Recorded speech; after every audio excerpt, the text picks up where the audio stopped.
Good evening. Colonel Armstrong? Yes. You're the detective they phoned about. Joanna Locke. I don't remember you. I'm newly assigned to the case. It's about time more detectives were involved. My wife, Sonia, she hasn't been herself. Every day is a waking nightmare for us. Tell me you've uncovered something new. I'm here to speak to your daughter's nanny. There was a computer problem. Her earlier statement has been lost. Oh, I see. We had hoped. Well, do as you wish. I won't be far if you need me.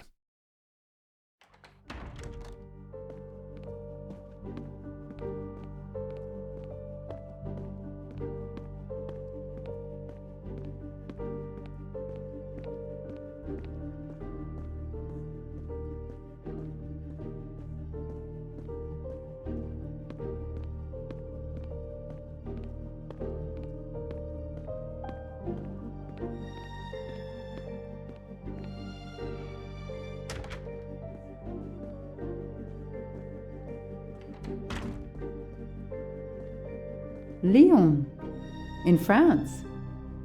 What a lovely toy train. Now here I am on a real one. Hello, are you Suzanne Moreau, Daisy's nanny? Yes? I'm Joanna Locke, a detective working on Daisy's case. Is there any news? I'm afraid not. How can I help you? I'm really sorry. I'm afraid I have to take your statement again concerning the evening of Daisy's disappearance. There was a computer problem. Your statement was accidentally deleted. Of course. I want to help any way I can. Tell me about that night in your own words. The Armstrongs had a party to raise money for a museum, I think. Mrs. Armstrong is on her board. I was in charge of Daisy. I stayed with the little one all evening, playing with her and reading books to her. She couldn't sleep with all the noise and the comings and goings. When did you notice Daisy was missing? I was only gone 5 minutes to phone my mother. She's in the hospital. When I returned, Daisy wasn't in her bed. I thought she might have gone to look at the party, but then I saw the ransom note on her pillow. I screamed and screamed. I couldn't stop. Did you notice anything unusual before that? I was with Daisy all evening. Finally, she fell asleep. I didn't see anyone else or notice anything in particular. Do you have any idea who did this? No! I can't see who could have done such a horrible thing. The Armstrongs are such good people. Like my own family. Thank you for giving me your statement again. I'll get back to you if I have any questions. I won't be far. Okay, I have Suzanne's statement, but her answers need some checking.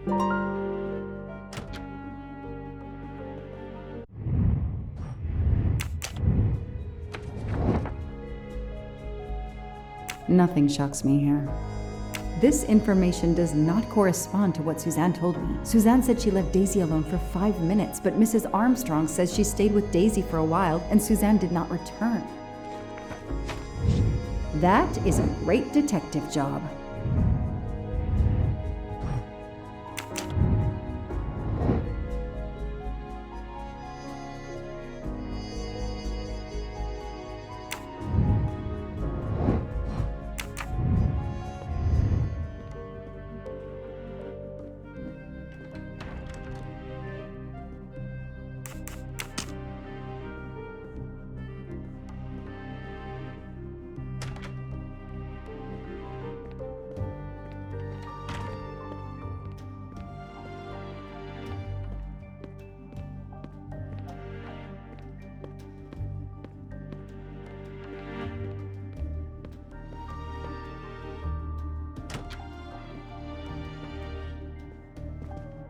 A toy castle. When I was a kid, I had a police station and a tiny squad car with a siren that really worked. The world through the eyes of a child seems so sweet. Mrs. Armstrong, my name is Joanna Locke. I'm a detective investigating the kidnapping of your daughter. May I talk to you? When is your baby due? Mrs. Armstrong? Sonia? I don't want to talk. I just want to see my daughter again. That's all that matters. The poor woman. I can't imagine how she feels. And another baby on the way? I want...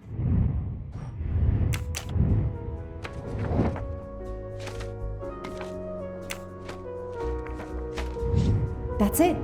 No rookie mistake there. Mrs. Armstrong? Let me show you this. Daisy, my little Daisy. I miss her so much. How good it is to see her face. I can't imagine the pain you're feeling right now. She loved her little stuffed animal, Fluffy. She took him everywhere with her. The kidnappers took it as well. They didn't have to. That means they wouldn't hurt her, doesn't it? Every lead will be followed up. You have my word on that. Thank you. I shouldn't lose hope. Somehow. I know it isn't my case, but I just made a promise, and I mean to keep it. Do you know where I can find Miss Moreau? She's in her room. Last door on the left. Tell me about the night Daisy was taken, especially anything about your daughter and Suzanne Moreau. Apart from seeing to our guests, I took a moment to check on Suzanne and Daisy in Daisy's room. Suzanne wasn't there, but Daisy was asleep. I sat with her for 10 minutes or so. Suzanne didn't return while I was there, but there's no reason for her to sit there all night when Daisy is asleep. I went back downstairs. May I come back if I have more questions? Of course. Anything I can do. Okay, the stories Sonia and Suzanne tell don't match. I should recheck my file and track Suzanne's movements.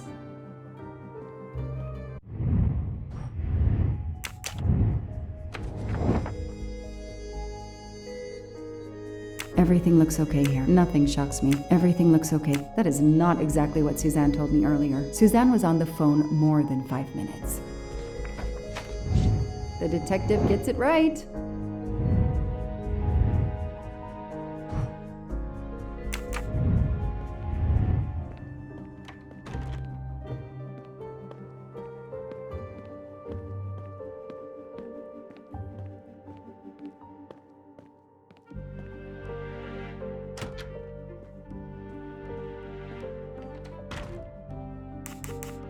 If I understand you correctly, you left Daisy when she was not asleep? The party was very loud.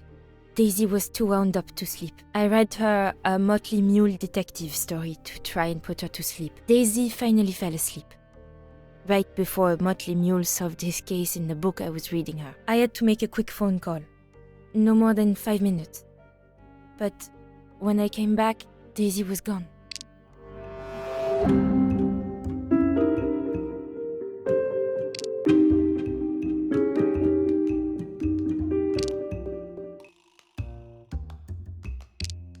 It says detective on your badge. Proves she's lying. I don't see anything that proves she's lying. Are you sure you were only gone for 5 minutes? 5, 6, what does it matter? It was very quick. What you're telling me doesn't really agree with what Mrs. Armstrong says. Mrs. Armstrong must have looked in right after I'd left. That's how it could have happened. But the timing of the kidnapping had to be so precise. How could it be? I need to find something more concrete. You say you were only away 5 or 6 minutes, but Mrs. Armstrong says she was alone there more like 10 minutes. And the phone record shows that you stayed on the call for more than 30 minutes, way longer than you said. My mother is extremely ill. It's difficult for me. I may have lost track of time. When I came back, Daisy had disappeared. It must have been a coincidence. You have to be precise, Suzanne. A little girl's life is at stake. Why are you doing this? I didn't do anything wrong. I would never hurt Daisy. I need to check Suzanne's story. She's panicking. Why now? What is she afraid of?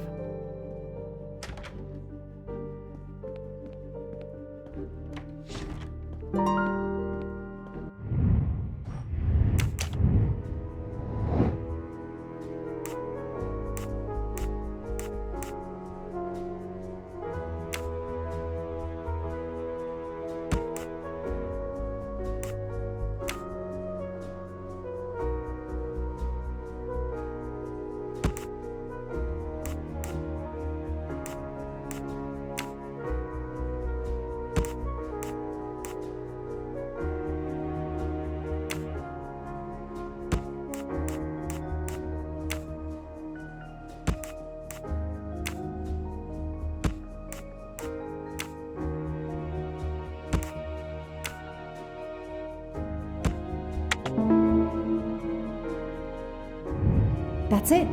No rookie mistake there. The kidnapper places a ladder under the window to Daisy's room. Then he joins the party, just one guest in the crowd. He somehow knows when Suzanne leaves the room, then sneaks upstairs. He opens Daisy's window, carries her down the ladder, and vanishes.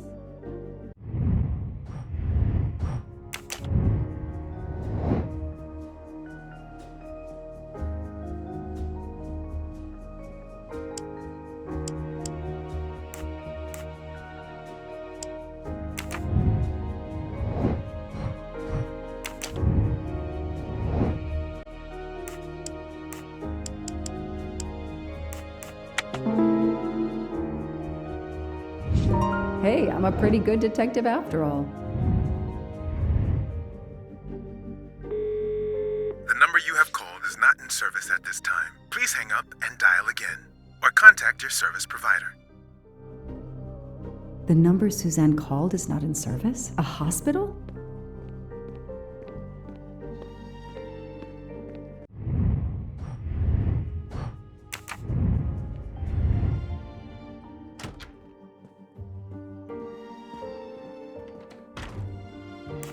I spoke with Suzanne. She was phoning her mother. That's why you didn't see her when you went to check on Daisy. Yes, her mother. I tried to call the poor woman earlier that week, but the hospital said she's been in a medically induced coma for more than 2 months. Suzanne told me she called her mother, but she would have known her mother was in a coma.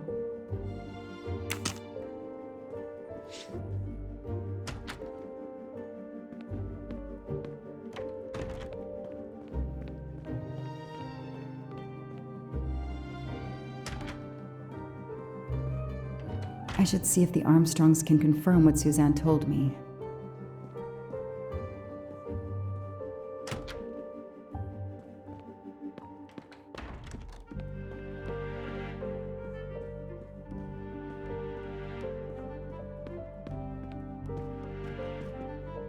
How are you doing? Are you holding up? You know, in the military, you're supposed to have the stiffest of upper lips. The Desert War taught me that soon enough. But this, it's difficult. Damned difficult. Harder on my good lady, of course.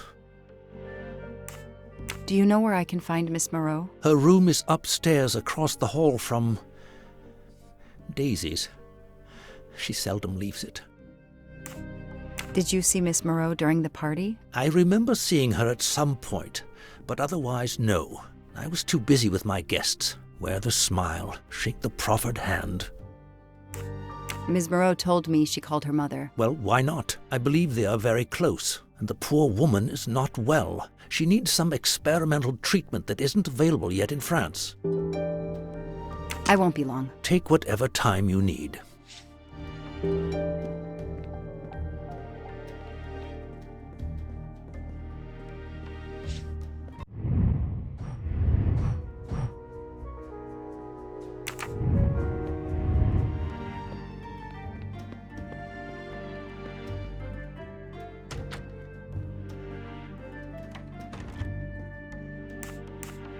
The number you called that night is no longer in service. I don't understand. That's the number the hospital gave me to call my mother's room. You told me you were on the phone with your mother when Daisy was abducted. As we said earlier, I didn't pay attention and was on the phone longer than I said. But since my mother is very ill, she had to leave her hometown, Lyon, because the treatment is not approved yet in France. She is in an hospital in Boston for a special treatment. I call her every night to check on her. When I came back, Daisy was gone. I'll never forgive myself.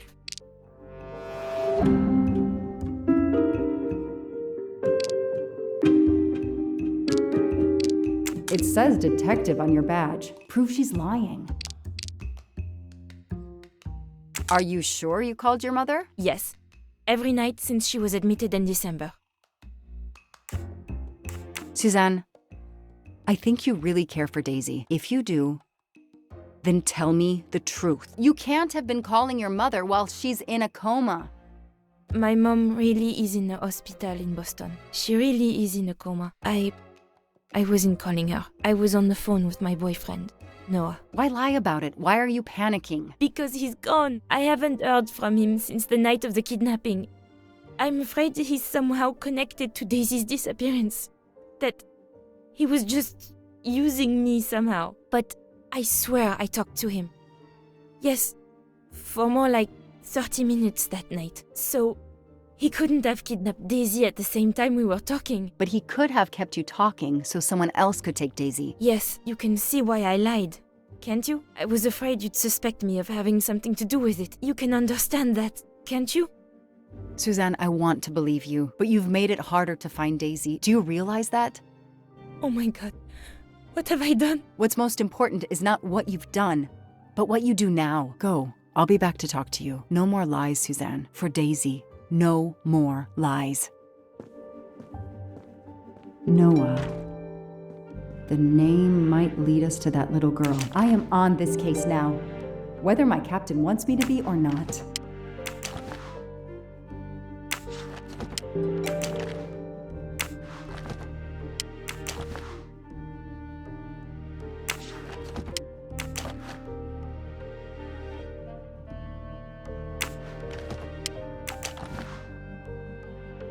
A locked diary?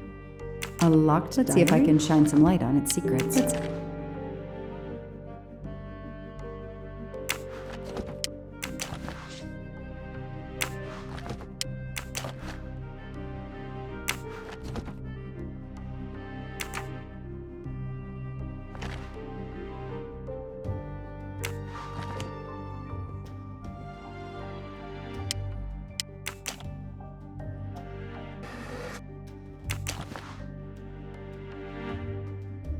Huh.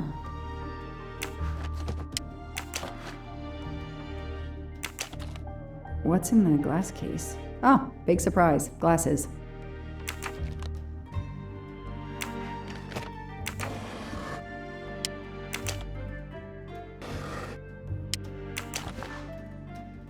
An Eiffel Tower keychain, but no key.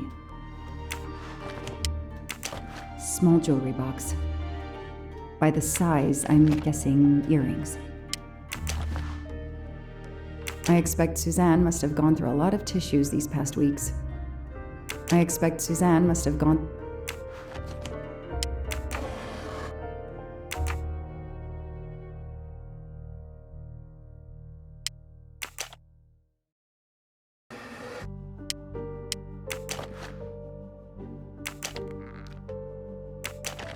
Why put a key in a jewelry box?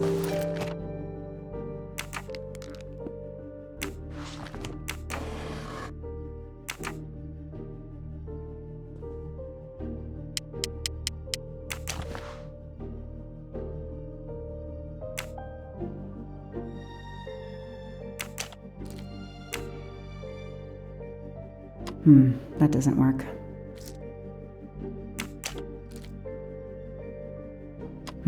That doesn't work.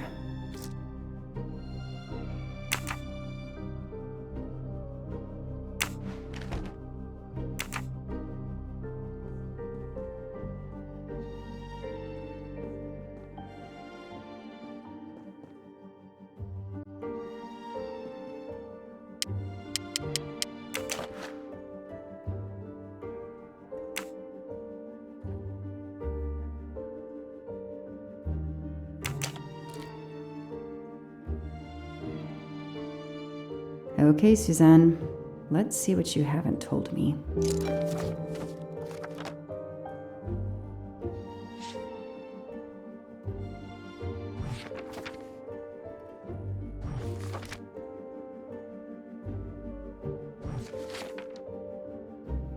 I can see why Suzanne didn't tell me everything about this, Noah. It's clear when he disappeared that she realized something was very wrong.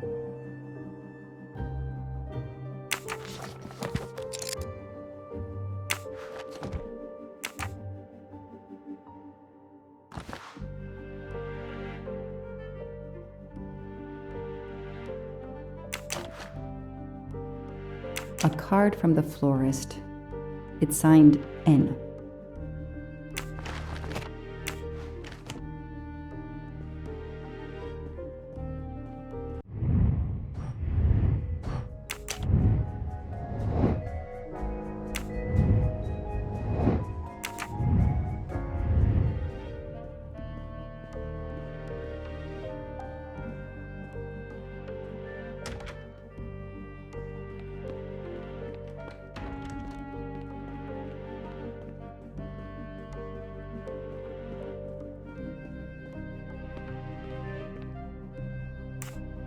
I imagine these flowers must have been beautiful. Who gave them to you? The gardener.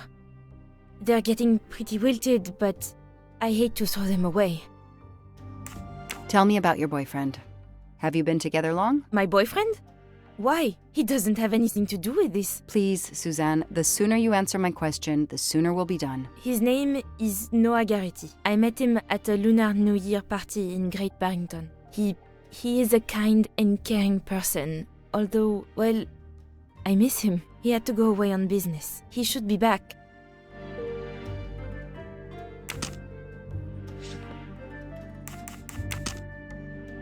Sympathy and support for the Armstrong family during this difficult time. Thoughtful, but never enough. Know anything about Miss Moreau's boyfriend? Her boyfriend? I know she went out with someone for a while there. More recently, I saw a man in a 4x4 who would pick her up on her nights off. He never got out of his car, just waited for her. She did seem to spend more time than usual on the phone these past few weeks, but she worked hard. We weren't going to begrudge her what free time she had. Since the abduction, she keeps pretty much to herself. I won't be long. Take whatever time you need.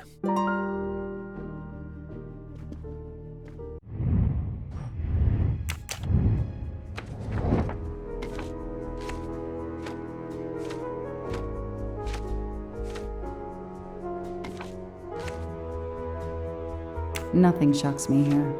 Nothing shocks me here. Nothing shocks me here. These tire tracks could well be from Suzanne's boyfriend's 4x4. Score! 1 for the good guys.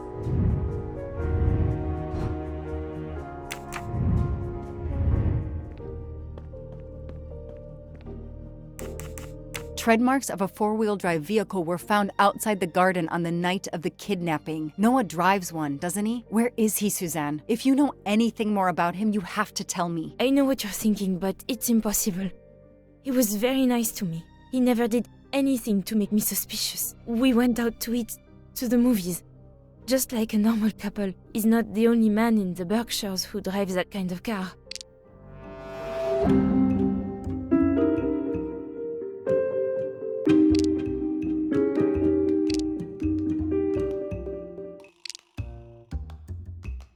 Where is a lie detector when you need one? I need evidence she's lying, not guesswork. You really didn't notice anything strange about Noah until he vanished? He could get moody at times, as if he had a lot on his mind.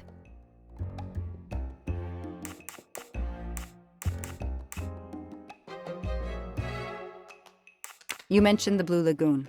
Why? I don't know. I never thought about it. I guess he liked the place. That makes sense.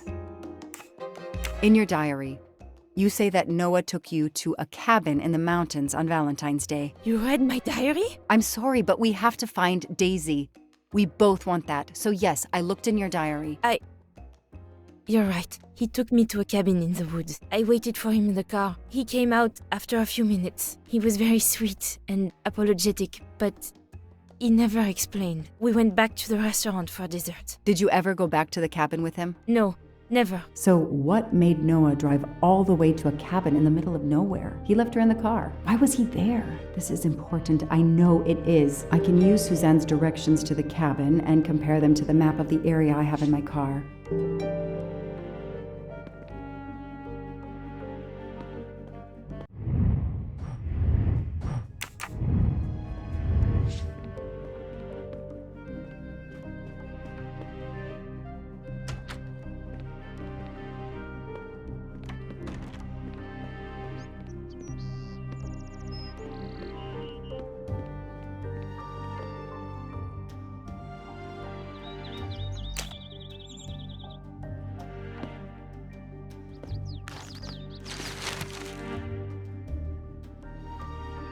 Thanks to the information Suzanne gave me, I should be able to find the cabin on this map.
probably not here.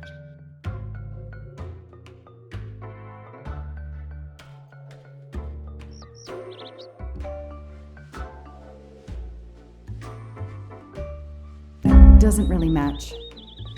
That can't be the right place. That doesn't really match. Probably not here. That can't be the right place.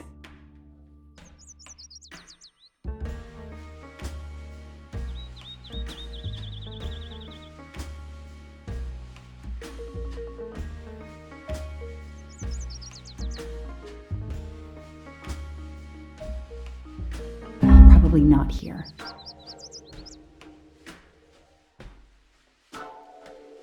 I got it. The cabin has to be here. I have to find that cabin. I hope I'm not too late.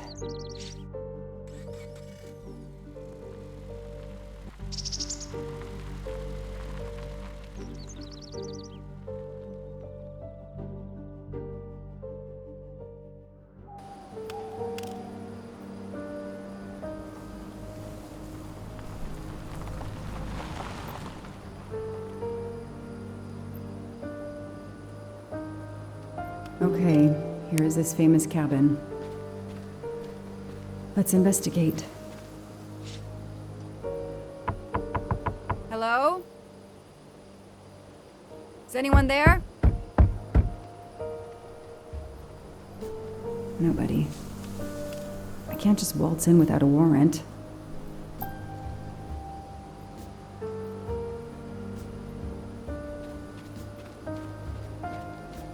Noah brought Suzanne to this dump on Valentine's Day? What a romantic. That barrel is sturdy enough. I could climb on it.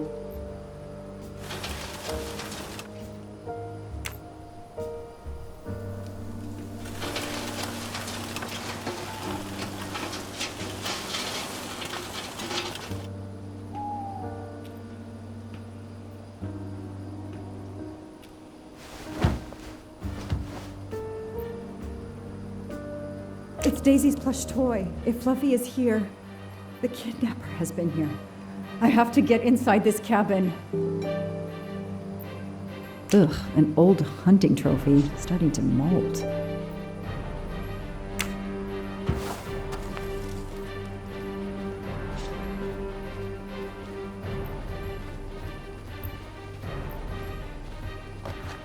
A maul for splitting wood. Perfect for attacking doors.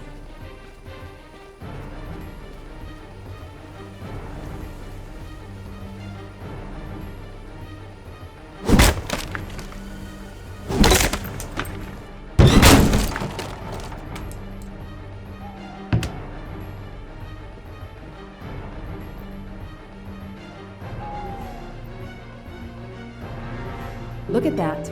A broken door to investigate. No need for a warrant. Some people seem to have played here before. Some boxes. I wonder what they were used for. A lot of tools. I guess somebody noticed the cabin was about to fall down. The floor is scratched and worn in this area. The sofa must have been moved a lot.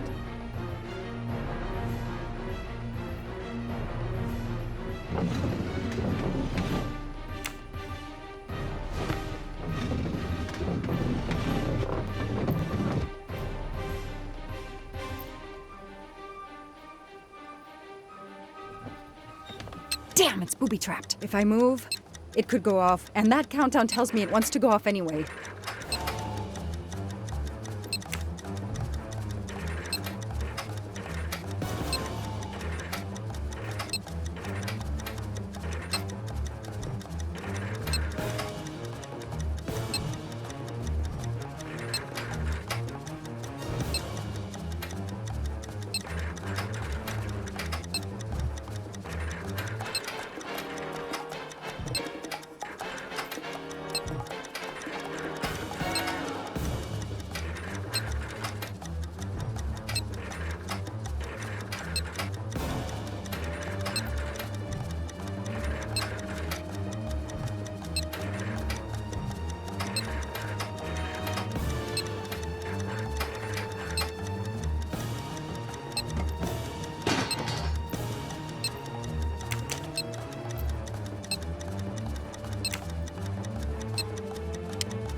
Since I'm telling this story to you, Mr. Poirot, you should be able to deduce I didn't blow myself up. Let's see if I can remember how I defused the bomb.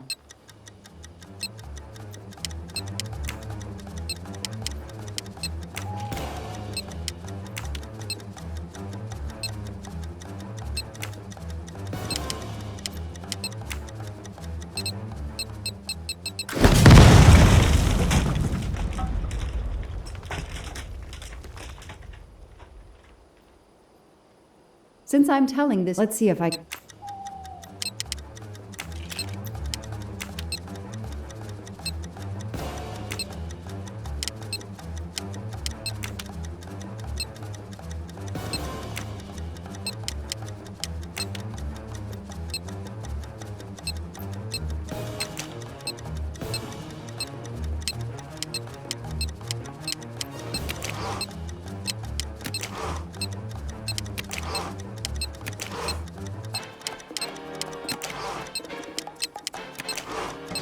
Okay, so far so good. Wow, I wonder if that's how close it was. This would have ended my investigation right here. These rods are heading towards the canisters. It must be the trigger for the explosion. I smell a strong, sweet smell. Damn. I think these are filled to the brim with diethyl ether. Incredibly flammable. It looks like the kidnappers wanted to utterly destroy this place and whoever opened this hatch. A wooden crate? I have to open it.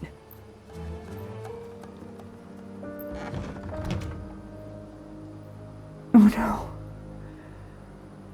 Daisy. No. I called in my discovery of the body. Then there was nothing I could do except protect the site for forensics.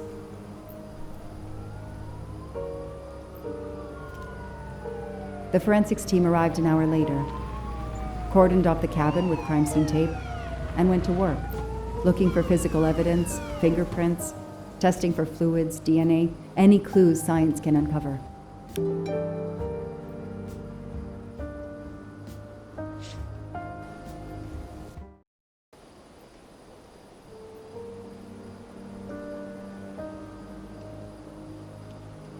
They removed Daisy's body. The autopsy would take place in the morning. But I had one more stop to make.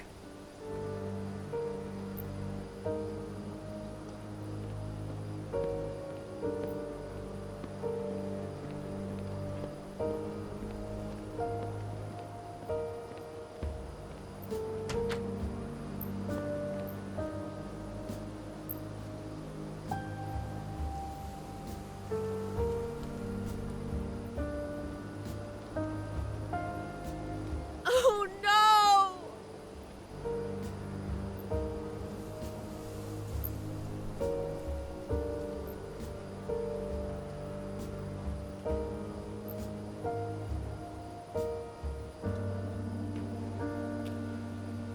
That night, I swore to find the monster who killed that child.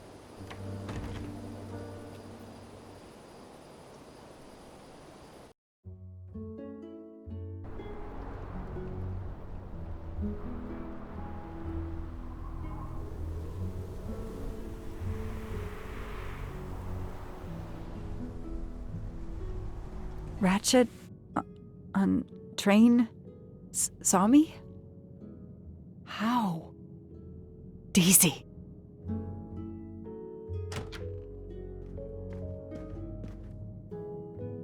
She was awake? Then she collapsed again. I take the responsibility. She was weaker than I realized. Oh. Lie still while I examine you. Pupils dilated? I'm all right.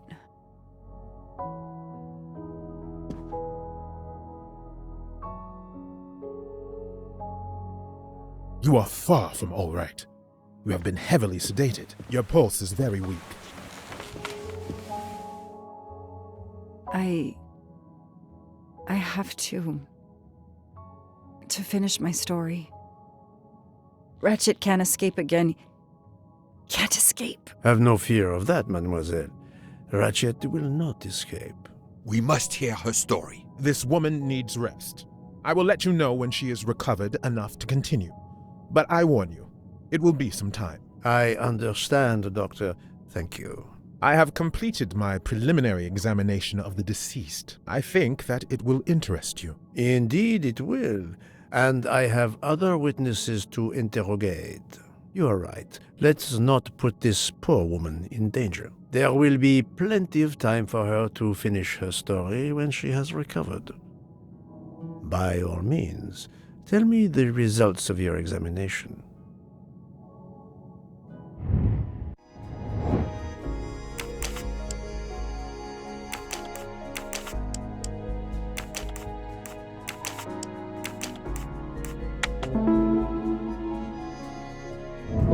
Et voilà.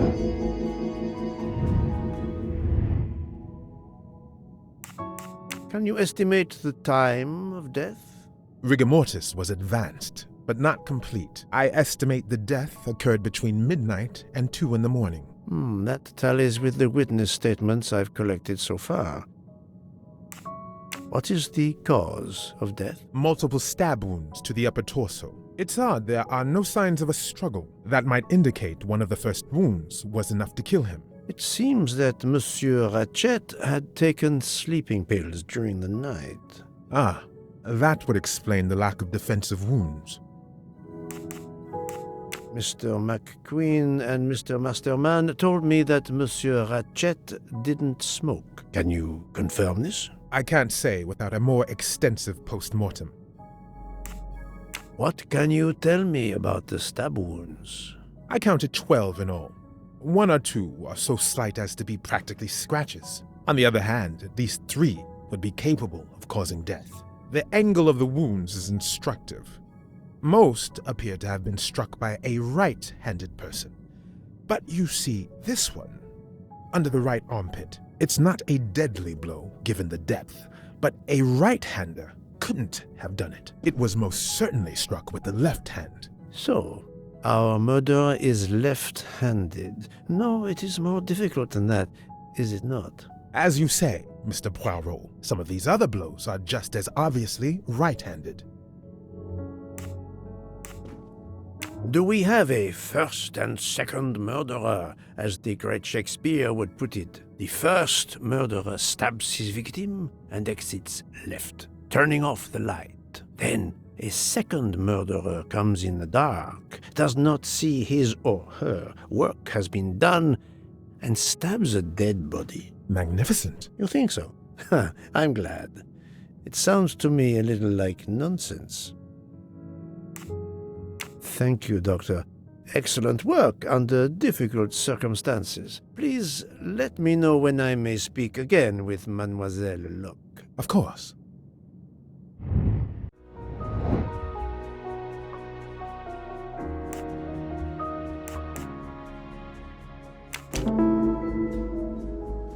Yes, that's certainly a good place to start.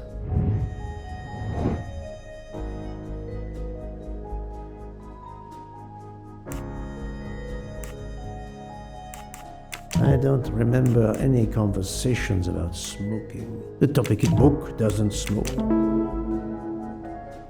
Yes, I have personally seen some passengers smoking. I just have to remember who they were.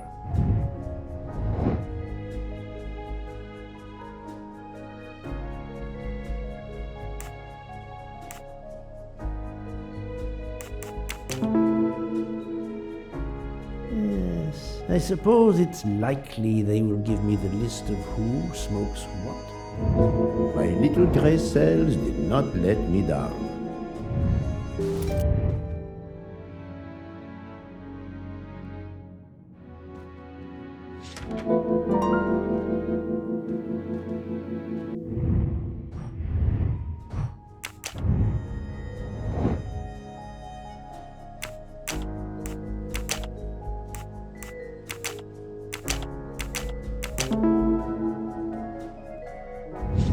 That's the right answer.